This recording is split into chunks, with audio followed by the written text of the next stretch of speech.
Leena's kitchen and ക്രാഫ്റ്റിലേക്ക് എല്ലാവർക്കും സ്വാഗതം. ഇന്ന് നല്ല സോഫ്റ്റായ ഇഡ്ഡലി എങ്ങനെ തയ്യാറാക്കാമെന്ന് നോക്കാം.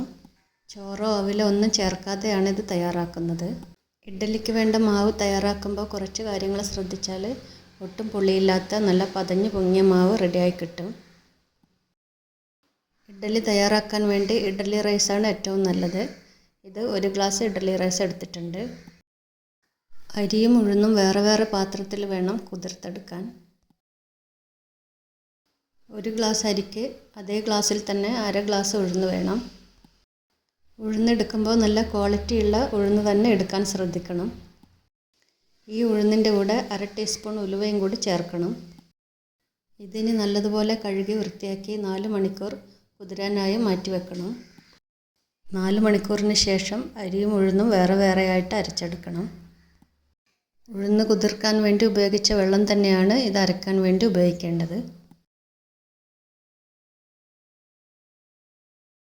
ഉഴുന്നിന് നന്നായി പേസ്റ്റ് പോലെ അരച്ചെടുക്കണം. ഇതിന് ഒരു വലിയ ബൗളിലേക്ക് ഒഴിച്ചു കൊടുക്കണം. അല്ലെങ്കിൽ മാവ് പൊങ്ങി വരുമ്പോൾ മറിഞ്ഞു പോകാൻ സാധ്യതയുണ്ട്. ഉഴുന്ന് നല്ലതുപോലെ അരഞ്ഞോന്ന് നോക്കാൻ വേണ്ടി ഒരു ബൗളിലെ വെള്ളത്തിൽ കുറച്ച് മാവ് എടുത്ത് ഇട്ട് നോക്കുക. അത് പെട്ടെന്ന് മുകളിലോട്ട് പൊന്തി വരികയാണെങ്കിൽ ഇത് നന്നായി അരഞ്ഞെന്ന് മനസ്സിലാക്കാൻ പറ്റും. ഇതേ ജാറിൽ തന്നെ അരിയും കൂടി അരച്ചെടുക്കാം. അരി അരച്ചെടുക്കുമ്പോൾ ചെറിയ തരിയോടുകൂടി വേണം അരച്ചെടുക്കാൻ. ഉഴുന്ന് കുതിർത്തെടുക്കാൻ ഉപയോഗിച്ച വെള്ളം തന്നെയാണ് അരി അരക്കുമ്പോഴും ഉപയോഗിക്കേണ്ടത്. അരച്ചെടുത്ത അരിമാവ് ഉഴുന്നിലേക്ക് ചേർക്കാം. ഇതിന് കൈകൊണ്ട് നന്നായി ഒരു 5 മിനിറ്റോളം മിക്സ് ചെയ്തെടുക്കണം. അപ്പോഴാണ് ഈ മാവ് കൂടുതൽ പൊങ്ങി വരിക. ഇഡ്ഡലി മാവിന് ഈ കൺസിസ്റ്റൻസിയാണ് വേണ്ടത്. ഇതിനെ ഒരു മൂടി വെച്ച് അടച്ച് 12-13 മണിക്കൂർ റെസ്റ്റ് ചെയ്യാൻ വെക്കണം. ഇത് വൈകുന്നേരം 6 മണിക്കാണ് അരച്ചത്. 13 മണിക്കൂർ കഴിഞ്ഞ് രാവിലെ 7 മണിക്കാണ് ഇത് തുറന്നത്. ഇപ്പോൾ മാവ് നല്ലതുപോലെ പൊങ്ങിയിട്ടുണ്ട്. ഇനി ഇതിലേക്ക് പാകത്തിനുള്ള ഉപ്പിട്ട് കൊടുക്കാം. ഇതിന് നല്ലതുപോലെ മിക്സ് ചെയ്ത് കൊടുക്കാം.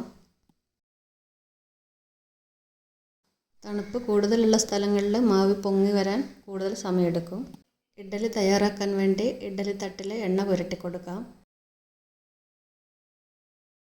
നല്ലെണ്ണ ഉപയോഗിക്കുകയാണെങ്കിൽ കുറച്ചുകൂടി നല്ലതാണ്. ഇനി ഓരോ തട്ടിലായി മാവ് ഒഴിച്ചു കൊടുക്കാം. കുക്കറിലെ വെള്ളം തിളച്ച് ആവി വരുന്ന സമയത്ത് ഇഡ്ഡലി തട്ട് അതിലേക്ക് ഇറക്കി വെക്കാം. ഇഡ്ഡലി തട്ട് ഇറക്കി വെച്ച് നല്ലതുപോലെ ആവി മുകളിലേക്ക് പൊങ്ങി വന്നതിന് ശേഷം മാത്രമേ ലിഡ് അടയ്ക്കാൻ പാടുള്ളൂ. ഇനി ഇത് ഹൈ ഫ്ലെയിമിൽ വെക്കണം. 7 മുതൽ 10 മിനിറ്റ് ആകുമ്പോഴത്തേക്കും ഇത് നല്ലതുപോലെ വെന്ത് കിട്ടും. ഇപ്പോൾ 9 മിനിറ്റ് ആയപ്പോൾ ഗ്യാസ് ഓഫ് ചെയ്തിട്ടുണ്ട്. ഇഡ്ഡലി നല്ലതുപോലെ വെന്തിട്ടുണ്ട്. ഇനി ഇത് കുക്കറിൽ നിന്നും പുറത്തേക്ക് മാറ്റാം.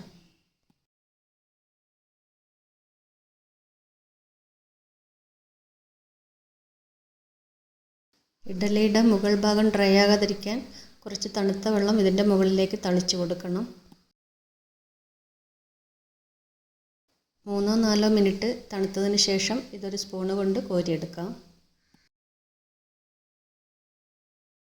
ഇപ്പോൾ പഞ്ഞി പോലെ സോഫ്റ്റായ ഇഡ്ഡലി റെഡി ആയിട്ടുണ്ട്. ഈ രീതിയിൽ മാവ് തയ്യാറാക്കി ഇഡ്ഡലി ചുടുകയാണെങ്കിൽ നല്ല സോഫ്റ്റായ ഇഡ്ഡലി നിങ്ങൾക്കും തയ്യാറാക്കിയെടുക്കാൻ പറ്റും.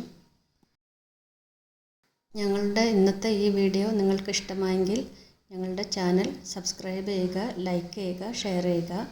സബ്സ്ക്രൈബ് ചെയ്യുമ്പോൾ ബെല്ലൈക്കൺ കൂടി പ്രസ് ചെയ്ത് ഓൾ എന്ന ഓപ്ഷൻ കൂടി എനേബിൾ ചെയ്യണം. എങ്കിൽ മാത്രമേ ഞങ്ങളുടെ പുതിയ വീഡിയോയുടെ നോട്ടിഫിക്കേഷൻ നിങ്ങൾക്ക് ലഭിക്കുകയുള്ളൂ.